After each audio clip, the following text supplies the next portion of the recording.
Alam mo ba, isang impeachment complaint ang isinampa laban kay Vice President Sara Duterte pero agad itong ibinasura ng Korte Suprema. Pero bakit? Ano ba ang nangyari?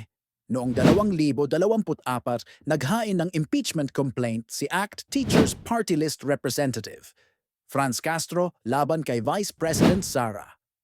Ang batayan, di umano'y grave abuse of discretion sa paggamit niya ng confidential funds bilang kalihim ng Department of Education. Patay raw ang pagiging abala niya sa mga aktibidad na hindi edukasyon ang focus ay kasama sa reklamo.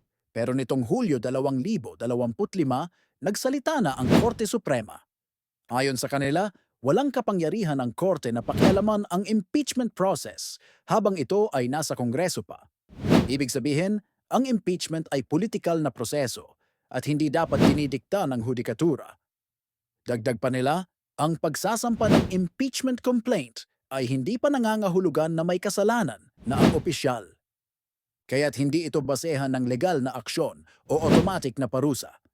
Sa madaling sabi, konstitusyon ang panangga ni Vice Presidente Sara Duterte sa pagkakataong ito. Ngayon, marami ang nagtatanong, proteksyon ba ito sa mga nasa kapangyarihan?